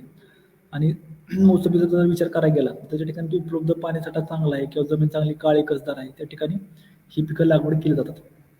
आता जर लागवडीच्या बाबतीत तुम्हाला सांगायचं राहिलं की लागवड जर तुम्हाला करायची असेल तर लागवड चांगली म्हणजे एकतर पोयटीची जमीन आपण म्हणतो, म्हणजे तर मोसंबीसारखं पीक आहे एक साधारण काळी कसदार जर पोयटीची जमीन असेल तर आपल्याला अपेक्षित उत्पन्न चांगलं निघतं. म्हणजे एक साधारण 5 वर्षाचं जर झाड असेल, 5 ते 8 वर्षाचं 500 ते 800 फळं एका झाडाला चांगली आपल्याला मिळाली जातात. ते जर लिंबाच्या बाबतीत जर आपण विचार करायला गेला, चांगलं पोचलेलं झाड असेल, एक 8-10 वर्षाचं बाग असेल, त्या ठिकाणी प्रति झाड आपल्याला 2 ते 2.5 फळं ही मिळाली जातात. त्यामुळे त्या पद्धतीने आपली सॉईल गुणवत्ता किंवा सॉईलचं न्यूट्रिएंट स्टॅटस चेक करून त्या ठिकाणी बहार धरणे किंवा त्या ठिकाणी न्यूट्रिएंट स्टॅटस चेक करून त्या ठिकाणी झाडाची फर्टिगेशन मॅनेजमेंट करणं आपल्याला गरजेचं आहे. पुढे जर सांगायला गेलं जनरली बहार चालू केला, पाणी चालू केलं तर तिथपर्यंत आपलं काम संपलं किंवा त्यानंतर आपलं काम संपलं असं कधी होत नाही. तिथून पुढे आपलं जे आहे ते लक्ष देणं आपल्याला खूप गरजेचं आहे. कारण ॲक्च्युअली जी काही झाडाची वाढ आहे किंवा जो काय प्रोडक्शन कालावधी येतो तिथून पुढे चालू होत जातो. मग त्यामध्ये नवती निघणं असेल, नवती बरोबर कळी निघणं, कळी सेटिंग होणं, कळीनंतर म्हणजे फ्लॉवरिंग टू फ्रुटिंग स्टेज, म्हणजे फ्रूट स्टेज, डेव्हलपमेंट स्टेज आणि फ्रूट मॅच्युरेशन स्टेज, ह्या ज्या गोष्टी त्या ठिकाणी आपल्याला कोणत्या रोगकीडचा प्रादुर्भाव दिसतोय का किंवा त्या ठिकाणी न्यूट्रिएंट कमी पडते का, ते सुद्धा चेक करणं आपल्याला गरजेचं आहे. जनरली जर आपण सगळी खतं त्या जमिनीमध्ये दिली तरी पण आपल्याला काही ठिकाणी न्यूट्रिएंटचा प्रॉब्लेम दिसतो. म्हणजे कुठं बाबा पांढरेपणा पानावर जाणवतोय, कुठेतरी डिफिशियन्सी कमतरता दिसते. मग अशा वेळी जर आपण त्या ठिकाणी न्यूट्रिएंटसाठी जर चेक करावा वाटला तर त्या ठिकाणी पान देठ तपासणी करणं आपल्याला आवश्यक आहे. म्हणजे जे काही तुमचं मोसंबीचं पान आहे, साधारण लिंबामध्ये किंवा म्हणा किंवा मोसंबीमध्ये वरून 3 किंवा 4 नंबरचं म्हणजे नवीन फूट निघाली, बरोबर, नवीन फुटीला वरून 3 किंवा 4 नंबरचं पान जर आपण चेक केलं, मग त्याची सुविधा आपल्या केविकमध्ये उपलब्ध आहे, त्याला पान देठ तपासणी म्हणतात. तसं जर पान तुम्ही काढून त्याचा जर न्यूट्रिएंट स्टॅटस चेक केला तर आपल्या जमिनीमध्ये जी उपलब्ध अन्नद्रव्य आहे ते पण झाड घेऊ शकत नाही, ते जर आपल्याला क्रॉस चेक करता आले तर त्या हिशोबाने आपल्याला पुढचं मॅनेजमेंट आहे ते करणं इझी जातं. मग त्यामध्ये आपण एक करू शकतो, जी काही अन्नद्रव्य झाडामार्फत म्हणजे घेतली जात नाही किंवा मुळे वाटे घेतली जात नाही, बरोबर, तर ते आपण फवारणीत देऊ शकतो. मग त्यामध्ये चिलेटेड फॉर्ममध्ये असतील किंवा इड्डा फॉर्ममध्ये असतील, त्या अन्नद्रव्य आपण स्प्रेमध्ये देऊ शकतो. म्हणून काही अन्नद्रव्य जमिनीमध्ये आहेत पण झाड घेत नाही. मग अशी जी अन्नद्रव्य आहेत त्याची तरी अवेलेबिलिटी वाढवण्यासाठी त्या ठिकाणी आपल्याला जर कल्चरचा वापर करता आला, त्यामध्ये नत्र म्हणजे NPK कल्चर्स आहेत, नायट्रोजन म्हणजे नत्र उपलब्ध करून देणारे जेवण आहेत, स्रोत उपलब्ध करून देणारे जेवण आहेत किंवा पालश उपलब्ध करून देणारे जेवण आहेत. त्यांचा जर वापर आपण त्या ठिकाणी केला तर निश्चित आपल्याला ती उपलब्ध अन्नद्रव्य जे झाड घेऊ शकत नाही ते झाडाला मिळवून देण्याचं काम केलं जाईल. म्हणून जे काही मायक्रोन्युट्रिएंट्स आहेत किंवा सेकंडरी अन्नद्रव्य आहेत त्यामध्ये फेरसचे जीवाणू आहेत किंवा सल्फरचे जीवाणू आहेत या तर सिलिकॉनचे जीवाणू आहेत, त्या जरी वापर केला तरी आपल्याला त्या ठिकाणी निश्चित असा त्या बागेमध्ये फरक जाणवत जातो. जनरली काय होतं, एकतर रासायनिक जी औषधं आहेत ते रेग्युलर वापरणं सुद्धा तेवढं फायदेशीर नाही.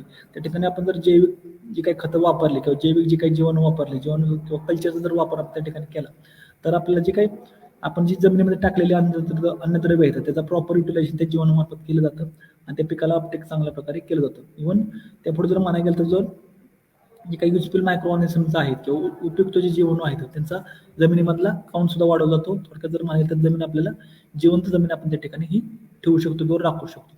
आता काही ठिकाणी असं पण होतं की वल जास्त आहे, जमिनीमध्ये उपयुक्त जीवाणू कमी येतं, हानिकारक जीवाणू जास्त आहेत. त्यावेळेस तुम्हाला मी सांगितलं की निंबोळी पेंड वापर करणं गरजेचं आहे. त्याच ठिकाणी तुम्ही सायमल्टेनियस ट्रायकोडर्मा जी काही बुरशी आहे, जैविक बुरशी आहे ती वापरू शकता किंवा अझोस्पिरिल नावाचं जैविक बुरशी आहे, म्हणजे जसं आपण झायटोनिक हे म्हणतो, व्यायाम कल्चर म्हणतो, त्या टाईपमध्ये अझोस्पिरिल जी काही बुरशी आहे, उपयुक्त बुरशी, त्या जर वापर केला तर ते सुद्धा आपल्याला फायदेशीर आहे. म्हणजे जर प्रति एक 5 वर्षाचं झाड असेल, 5 वर्षाच्या झाडाला ट्रायकोडर्मा बुरशीनाशक 100 ग्रॅम.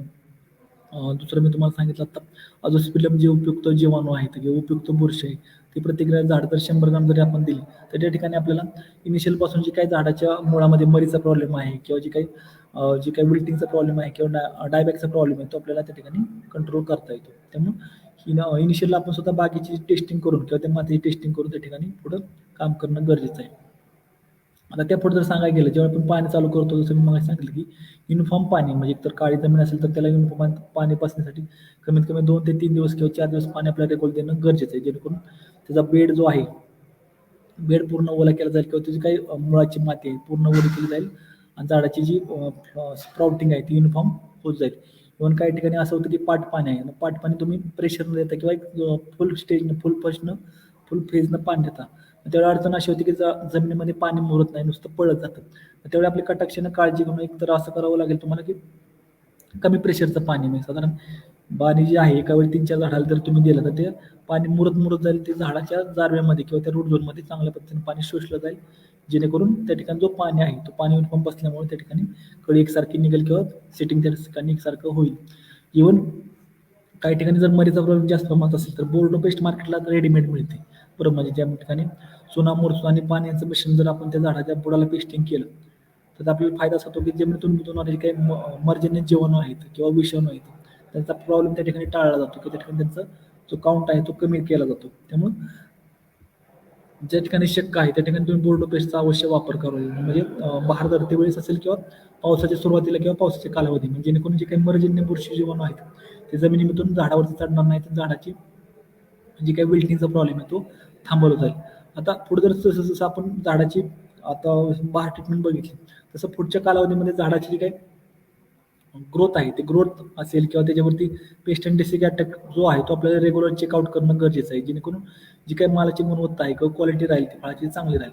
जनरली काय होतं बहार धरल्यानंतर आपण जनरली लक्ष कमी करतो बागेचं किंवा थोडं व्यवस्थापन कमी करतो. मग त्यामध्ये गवत नियंत्रण असेल, रोगकीड नियंत्रण असेल, ह्या जर गोष्टी आपण टाळल्या किंवा ह्याकडे लक्ष दिलं नाही तर आपल्याला बऱ्यापैकी जी फळाची क्वालिटी असेल किंवा साईज आहे ती आपल्याला चांगली अशी मिळत नाही किंवा त्या ठिकाणी जी वजन पाहिजे अपेक्षित किंवा जे काही प्रोडक्शन पाहिजे ते अपेक्षित निघत नाही. त्यामुळे त्या ठिकाणी बहार चालू केलं तर त्या ठिकाणी तणाचा प्रॉब्लेम नसेल तणाचं नियंत्रण करणं गरजेचं आहे. वेळोवेळी जे काही रोगकीड येतील त्याचं नियंत्रण करणं आपल्याला खूप आवश्यक आहे, गरजेचं आहे, जेणेकरून त्या ठिकाणी जे पुढचं जे काही प्रोडक्शन राहील ते आपल्याला चांगल्या क्वालिटीचं राहील. कारण आज सुद्धा बऱ्याच ठिकाणी बघितलं तर जर त्या ठिकाणी गवत जास्त प्रमाणात असेल जमिनीमध्ये किंवा तणाचा प्रादुर्भाव जास्त असेल तर त्या ठिकाणी रोगकिडीचा प्रॉब्लेम हा वाढवला जातो. त्यामध्ये मिलेवसारखं उदाहरण थोडक्यात जर सांगायचं गेलं किंवा कोळशी किडीचं आहे जर त्या ठिकाणी गवत असलं तर तुम्ही जरी बागावर स्प्रे घेतला तरी ती तात्पुरत्या कीड ह्या गवतावर बसतात किंवा जमिनीत बसतात आणि तुमचे स्प्रेचा अंश उडून गेला तर त्या ठिकाणी पुन्हा ही कीड तुमची झाडावरती शिफ्ट केली जाते किंवा झाडावरती ट्रान्सफर केली जाते. मग अशा वेळी एकतर तुम्ही काळजी घेणं गरजेचं आहे की ज्या तुम्ही औषध मारताय त्यावेळी एकतर खाली गवतं सुद्धा मारणं गरजेचं आहे आणि सायमल्टेनियस ठिकाणी झाडं सुद्धा मारणं गरजेचं आहे. पण हा जर खर्च तुम्हाला टाळायचा असेल तर त्या ठिकाणी रेग्युलर जसा वाफ असेल किंवा खाली गवत 2 पानावर असेल 4 पानावर असेल त्या ठिकाणी ते गवत लगेच जमिनीत काढणं किंवा काढून घेणं आपल्याला गरजेचं आहे. पण काही ठिकाणी ते शक्य नसेल ओल जास्त असेल तर ठिकाणी तुम्ही तणनाशक म्हणजे जरी राऊंडसारखं जर तणनाशक आहे ते जरी नुसतं ग्राउंडवर म्हणजे त्याला पुढे हुड लावून जर त्या जमिनीवर जरी सायमल्टेनियस स्प्रे केलं तर त्या ठिकाणी आपल्याला तणनाशक किंवा तणाचं नियंत्रण करता येईल. त्यामुळे ह्या गोष्टी जाणून घेणं गरजेचं आहे.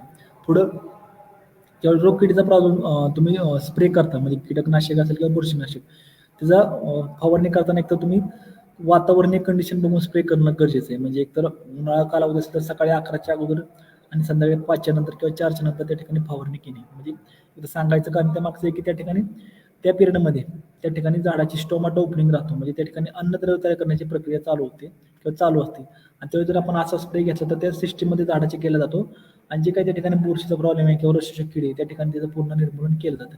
त्यामुळे शक्यतो स्प्रे घेताना एक टाइम बघून घेणं आपल्याला गरजेचं आहे किंवा अशा कंडिशनला स्प्रे घेणं गरजेचं आहे. आज सुद्धा जरी तुम्ही द्राक्ष बागायतदार बघितली असेल किंवा डाळिंब बागायतदार बघितली असेल ते काय करतात एकतर मॉर्निंगला लवकर किंवा म्हणजे सकाळी लवकर किंवा संध्याकाळी उशिरा स्प्रे घेतात.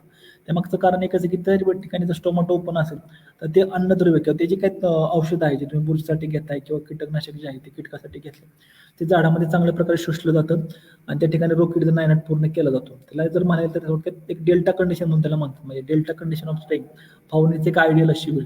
ही जर स्प्रे वेळ आपण बघितलं बघून जर त्या ठिकाणी स्प्रे घेतला तर त्या स्प्रेमधून आपल्याला निश्चित असा फरक त्या ठिकाणी दिसतो किंवा त्या ठिकाणी येणार रोगकीड आपल्याला चांगल्या पद्धतीने नियंत्रण दिसून येतं. त्यापुढे जर सांगायला गेलं जर त्या ठिकाणी तुमच्यामध्ये सेटिंगचा प्रॉब्लेम असेल म्हणजे बागेमध्ये सेटिंग कमी प्रमाणात होते तर त्या ठिकाणी मधमाशीचा वापर करणं आपल्याला गरजेचं आहे. असं तुम्ही बघितलं तर जुन्या काळी जे सेटिंग व्हायचं त्या ठिकाणी एकतर लोकल मधमाशा म्हणजे आपण म्हणतो गावठी मोची होती ते जास्त प्रमाणात होते त्यामुळे त्या ठिकाणी सेटिंग चांगलं व्हायचं. पण आज तुमच्या इथे केमिकलचा वापर वाढला किंवा केमिकलचा अतिरिक्त वापर व्हायला त्यामुळे अशी मधमाशीचे पोळे अस्तित्वात कमी आहेत किंवा आपल्याला दिसत नाहीत. आणि त्यांचा जर वापर चांगल्या पद्धतीने झाला किंवा त्यांचं जर प्रॉपर रोटेशन आपल्याला करता आलं म्हणजे इव्हन बागेमध्ये एक साधारण 2 ते 3 मधमाशा पेट्या आपण ठेवल्या त्यापासून आपल्याला काय होतं की सेटिंग चांगल्या पद्धतीने आपल्याला मिळालं जातं. म्हणजे जे काही ज्या ठिकाणी पॉलिनेशन आपण म्हणतो परपरागी बोहण, म्हणजे डाळिंबात असेल, द्राक्षात असेल किंवा जर आपल्याला संत्रा मोसंबीमध्ये चांगल्या पद्धतीने करायचं असेल तर त्या ठिकाणी आपल्याला मधमाशीचा वापर करणं गरजेचं आहे.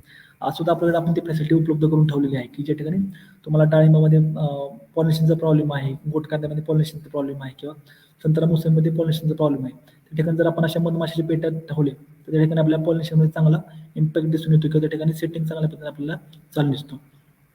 आपल्या KVK 12 मध्ये अशा मधमाशीच्या पेट्या उपलब्ध आहेत आणि ॲज पर शेतकऱ्यांच्या डिमांडनुसार आपण त्यांना भाड्यात उपलब्ध करून देत असतो. यामागचं कारण एकच राहतं की त्या ठिकाणी सेटिंग चांगलं व्हावं. जेवढं सेटिंग चांगलं आहे त्या ठिकाणी तुमचं जो काही माल जो आहे तो क्वालिटी चांगली राहते किंवा त्याची गुणवत्ता चांगली राहते. त्यामुळे जर कोणाला रिक्वायरमेंट असेल किंवा जरी कोणाला मधमाशीच्या पेटीची गरज लागत असेल तर त्यांनी KVK 12 मध्ये अवश्य संपर्क करावा. त्यांना त्या संदर्भात जर हँडलिंगचे जे काही गायडन्स आहेत किंवा मार्गदर्शन आहे ते फ्री ऑफ कॉस्ट केलं जाईल आणि भाडेतत्त्वावर ते पेट्या तुम्हाला उपलब्ध करून देतील. संत्रा मोसंबीच्या बाबतीत असेल किंवा लिंबाच्या बाबतीत सुद्धा आपण अशा ज्या पेट्या आहेत त्या वापरणं गरजेचं आहे किंवा त्याचा बागेमध्ये सेटिंगसाठी किंवा पॉलिनेशनसाठी वापर करणं गरजेचं आहे. त्यानंतर ज्यावेळी तुमचं सेटिंग चांगल्या पद्धतीने होईल त्यावेळी तुम्हाला एक बोराच्या आकाराची फळं असतील त्यावेळी तुम्हाला त्या ठिकाणी संजीवकाचा वापर करणं गरजेचं आहे. म्हणजे जनरली काय होतं, जे अशी कवडी फळं राहतात त्या ठिकाणी आपल्याला प्रॉब्लेम मेजर असं दिसून येतं की ड्रॉपिंग आपल्याला दिसून येतं. म्हणजे जे काही बारीक बारीक बोराच्या आकाराची फळं राहतात त्या ठिकाणी ड्रॉपिंग होत जातात किंवा झाडाखाली पूर्ण असे पडले दिसतात. काही ठिकाणी असा प्रॉब्लेम वाटतो की त्या ठिकाणी बाबा बुरशीचा प्रॉब्लेम आहे का, काही ठिकाणी आपल्याला वाटतं की त्या ठिकाणी अन्नद्रव्याचा प्रॉब्लेम आहे का. त्या ठिकाणी आपण जर क्रॉस चेक केलं तर बऱ्यापैकी त्या ठिकाणी संजोगाचा वापर जर आपला नसेल तर त्या आपल्याला ड्रॉपिंग दिसून येतं किंवा काही थोडं वातावरणीय कंडिशन जर बदलली असेल तर त्यावेळी ड्रॉपिंग आपल्याला जास्त प्रमाणात दिसून येतं. मग त्यावेळी संजोगाचा वापर करणं गरजेचं आहे.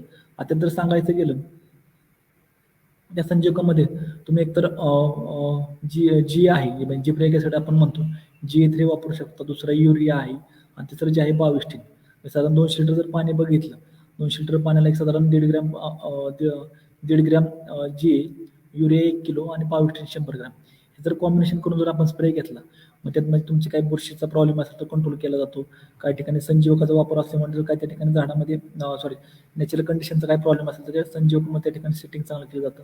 आणि युरियामुळे जे काही क्लोरोफिल संथेसिस आहे म्हणजे नत्र जे काही अन्नद्रव्य तयार करण्याची प्रक्रिया त्यामुळे काय अडथळा तयार झाला असेल तर त्या ठिकाणी तो काळ टाळला जातो किंवा त्या ठिकाणी तो काही न्यूट्रिशनल बॅलन्स आहे त्या ठिकाणी साधला जातो आणि कळी ड्रॉपिंग कमी होतं. ज्या ठिकाणी असा प्रॉब्लेम जर तुम्हाला जास्त जाणवत असेल तर त्या ठिकाणी तुम्ही जरी एक आठवड्याच्या अंतराने किंवा 15 दिवसाच्या अंतराने 2 स्प्रे घेतले तर त्या ठिकाणी आपल्याला तो जे काही लॉसेस आहेत ते टाळता येतात आणि युनिफॉर्म त्या ठिकाणी सेटिंग आपल्याला करता येतं. मग त्यापुढे सेटिंग झालं ना एक साधारण बोराची किंवा आवळ्याच्या आकाराची फळं झाली.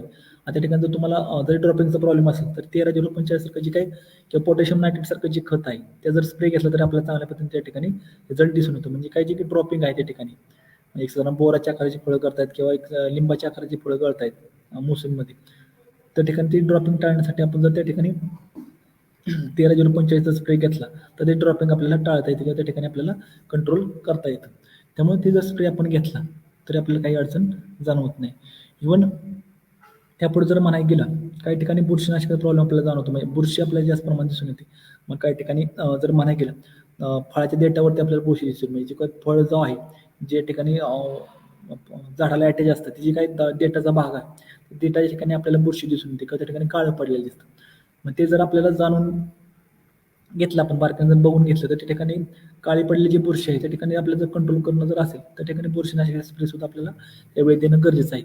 मग त्यामध्ये सिस्टमॅटिक कॉन्टॅक्ट जे काही फंगिसाइड्स आहेत ते एकत्र मँकोजेब प्लस M45 सारखं आहे मँकोजेब आहे किंवा 22 आहे त्यानंतर मेटॅलाक्झिल प्लस मँकोजेब आहे जी काही संयुक्त बुरशीनाशक आहे त्याचा जरी वापर आपण त्या ठिकाणी केला तर आपल्याला त्या ठिकाणी त्या ड्रॉपिंगवर आपल्याला नियंत्रण करता येतं. कारण जनरली जर बघायला गेला तर असा प्रॉब्लेम जर बागेमध्ये सुरू झाला जेव्हा ड्रॉपिंग आपल्याला जास्त दिसायला लागलं तर रेग्युलर बुरशीनाशक स्प्रे घेणं आपल्याला गरजेचं आहे. कारण जसं वातावरण बदलत जाईल तसे त्या ठिकाणी आपल्याला त्याचा प्रॉब्लेम जास्त दिसून येतो. त्यामुळे वातावरण कंडिशन बघून त्या ठिकाणी एखादं बुरशीनाशक आणि कीटकनाशक जर आपण एकत्र करून जर स्प्रे घेतला तर आपल्याला निश्चित त्या ठिकाणी आपल्याला त्याचा कंट्रोल मिळवता येतो. इव्हन काही ठिकाणी आपल्याला असं पण होतं की मिलीबग म्हणजे जर मोसंबी असेल किंवा संत्र्यामध्ये जर तुम्ही बघितलं तर मिलीबगचा प्रॉब्लेम जास्त प्रमाणात दिसून येतो. म्हणजे मिलीबग जर बघितलं आपण रश्मी शक्य म्हणजे त्याला पांढरं टेकून आपण चांगल्या पद्धतीने म्हणू शकतो. पांढरं टेकून काय करतो की त्या ठिकाणी प्रोसेस करण्याचं काम करतो. मग त्या ठिकाणी एकतर स्ट्रेंथ जी आहे पानाची किंवा झाडाची ती कमी करतो. म्हणजे जर वेळोवेळी जर आपण आयडेंटिफाय करून त्या ठिकाणी जर आपण डुप्रेझिनसारखा घटक जर स्प्रेला घेतला तर त्या ठिकाणी निश्चित आपल्याला त्या ठिकाणी ते मिलीबगचं नियंत्रण मिळवता येतं. त्यामुळे एकतर वातावरणीय कंडिशन बघून त्या पिकाच्या प्रादुर्भावाचा कालावधी बघून त्या ठिकाणी आपण स्प्रे जर केला तर आपल्याला निश्चितच त्या ठिकाणी कंट्रोल मिळवता येतो. त्या पुढे जर सांगायचं गेलं मोसंबीमध्ये असो किंवा लिंबामध्ये काही ठिकाणी आपल्याला कॅन्करसारखा रोग म्हणजे त्याला तर म्हणता येईल की कॅन्कर म्हणजे डिंक्या रोग थोडक्यात. फळावरती काय असे डाग काय आपल्याला दिसून येतात, जी काही नख म्हणजे अशी नखाने खरवडली तरी आतमध्ये पुन्हा आपल्याला ते वाढले दिसतात किंवा पानावरच्या खालच्या बाजूला असेल हे डाग आपल्याला दिसून येतात. मग ते जर असे प्रॉब्लेम आपल्याला दिसून आला तर त्या ठिकाणी स्ट्रेप्टोसायक्लिन असेल प्लस मायक्रोजेब त्याचा जर संयुक्त स्प्रे जर आपण केला किंवा काही ठिकाणी तुम्ही बोर्डोपेस्ट तरी वापरला तर त्या ठिकाणी आपल्याला त्या ठिकाणी निश्चित त्याचा कंट्रोल मिळवता येतो किंवा ज्या ठिकाणी प्रॉब्लेम जास्त असेल त्या ठिकाणी 2 ते 3 स्प्रे जर आपण केले त्या ठिकाणी आपल्याला त्या किडीवर किंवा त्या रोगावर नियंत्रण हे मिळवता येतं. इव्हन ज्या ठिकाणी पाणी जास्त असेल थोडक्यात त्या ठिकाणी काय म्हणतात थोडं जमीन चांगली काळी आहे, काळी कसदार आहे, पोटही जमीन आहे, त्या ठिकाणी जर पाण्याचा निचरा जर झाला नाही त्या ठिकाणी आपल्याला जो ह्याचा प्रॉब्लेम मी सांगितला आता जो विल्टिंगचा प्रॉब्लेम आहे, मरीचा प्रॉब्लेम आहे, तो मरीचा प्रॉब्लेम जर जास्त प्रमाणात असेल तर त्या ठिकाणी डोमिलसारखं म्हणजे या ठिकाणी फॉसिटिलियल घटक असलेलं जे काही बुरशीनाशक आहे किंवा थायब्रिड मिथाइल घटक असलेलं जे काही बुरशीनाशक आहे ते जर इंडिव्हिज्युअल रोपाच्या खोडाला जर आळवणी केलं तर आपल्याला त्या मरीपासून झाडा वाचवता येते किंवा झाडाची जी काही मरीचा जो प्रॉब्लेम आहे तो थांबवता येतो.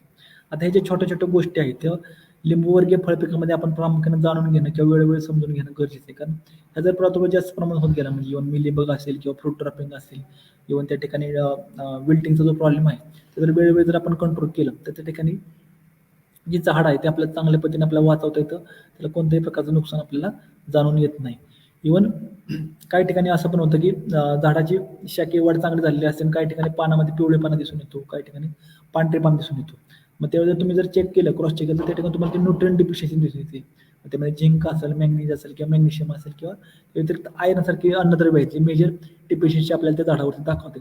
मग तर स्प्रेमधून आपण ती जर न्यूट्रिएंट झाडाला दिली तर त्या ठिकाणी आपल्याला निश्चित चांगला फरक जाणून येतो किंवा अशी काही अन्नद्रव्य आहेत त्याची स्प्रेमधून जर आपल्याला अप्लाय केली तर ते 1-2 ते दिवसात आपल्याला त्या अन्नद्रव्यापासून किंवा त्या स्प्रेपासून आपल्याला झाडाची कमतरता भरून काढता येते.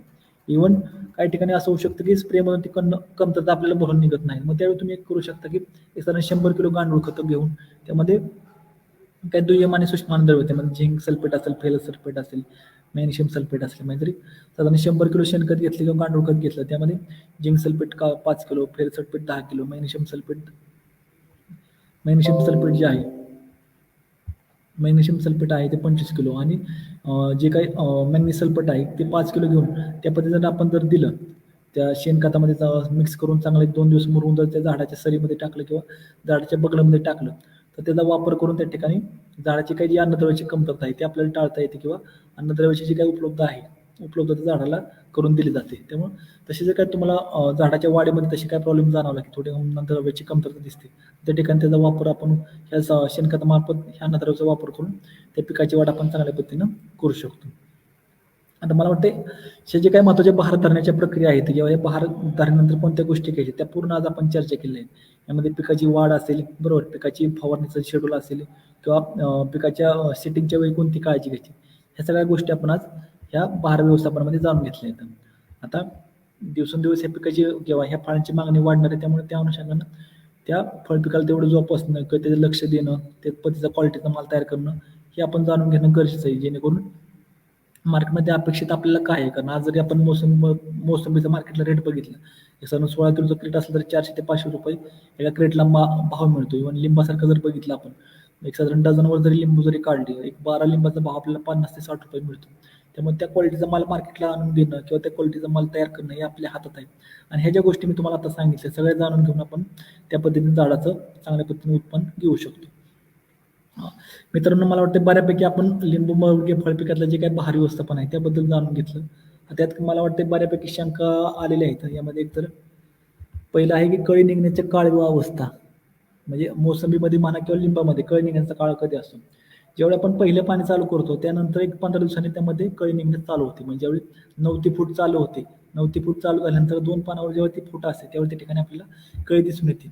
मग त्यावेळी मी तुम्हाला सांगितलं की ड्रॉपिंग होऊ नये किंवा त्या ठिकाणी कळीचा जी काही ड्रॉपिंग आहे ते टाळण्यासाठी आपण त्या ठिकाणी मधमाशाची पेटे ठेवणं गरजेचं आहे किंवा त्या ठिकाणी पाणी जे आहे ते पाणी वाफसा कंडिशन किंवा ती जमीन वाफसा कंडिशनवर ठेवणं गरजेचं आहे जेणेकरून त्या ठिकाणी ड्रॉपिंग होणार नाही. त्यामुळं ज्यावेळी तुमच्या बागेमध्ये अशी अवस्था असेल, कळण्याची अवस्था, एक तर त्यावेळी पाण्याचं नियोजन आणि दुसरं त्या ठिकाणी असणारं मधमाशी पेट्या किंवा त्या ठिकाणी परागीभवन आपल्याला लक्ष देणं गरजेचं आहे. त्यामुळे ह्या जर 2 गोष्टी टाळल्या तर आपल्याला त्या ठिकाणी जे ड्रॉपिंगची जो प्रॉब्लेम आहे तो आपल्याला टाळता येईल. आणि खाली सरांचा प्रश्न होता की तुमचा नंबर पाठवा. आता हा जो आमचा जो नंबर आहे तो कृषी ॲप मार्फत तुम्हाला उपलब्ध होऊन जाईल. त्यामध्ये आमचे नंबर असेल किंवा आमची काही तांत्रिक माहिती जी आहे ती तुम्हाला वेळोवेळी सांगितली जाते, कळवली जाते. ते तुम्ही घेऊन किंवा त्यातनं तुम्ही आमचा नंबर घेऊन तुम्हाला त्याविषयी पूर्ण मार्गदर्शन आम्ही करू. ह्यामध्ये काही तुम्हाला कोणत्याही प्रकारचं तुम्हाला चार्जेस नाही, तुम्हाला फ्री ऑफ कॉस्ट या ठिकाणी शेतकऱ्यांना मोफत मार्गदर्शन केलं जातं.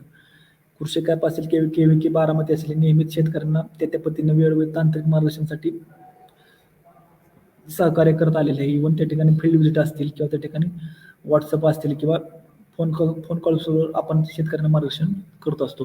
तुमचे काही शंका असतील तर तुम्ही KVKमध्ये या, चर्चा करा. त्यासाठी तुम्हाला कोणत्या प्रकारचे चार्जेस आकारले जाणार नाहीत. पुढचा प्रश्न आहे, झाडाचा शेंडा वाढत नाही.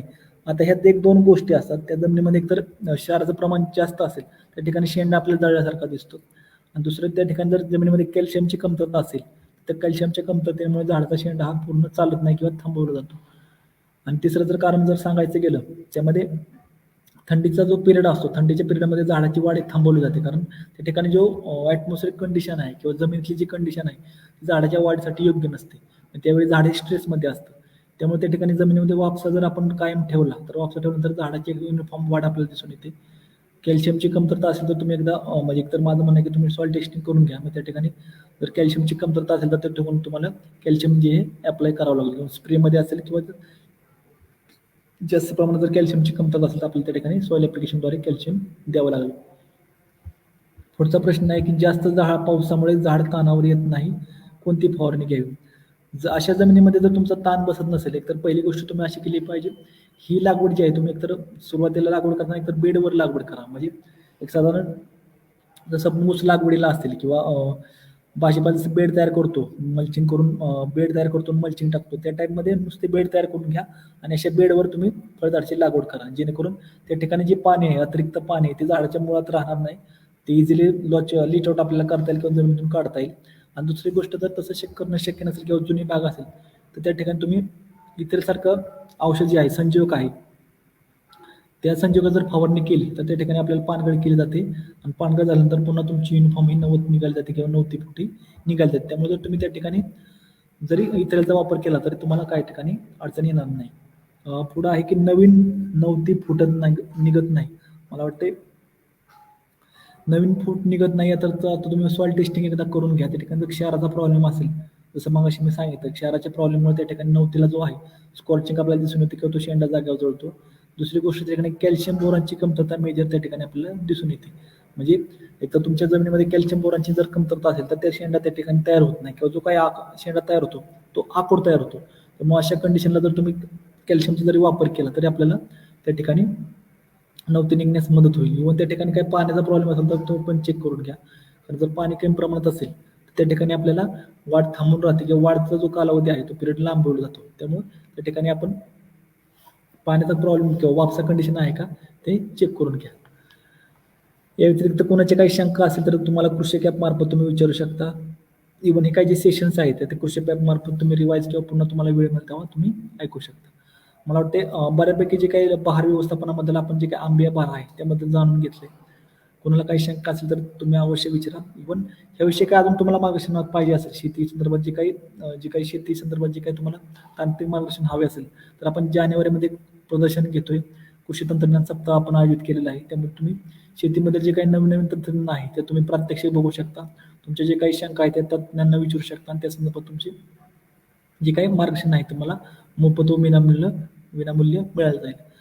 मला वाटते कृषी ॲप व कृषी विज्ञान केंद्र बारामती आयोजित जे काही आपलं आजचं सेशन आहे, लिंबूवर्गीय फळपिकातील बहार व्यवस्थापन किंवा आंबे बहार व्यवस्थापन, त्या बऱ्यापैकी आपण जाणून घेतलेले आहे.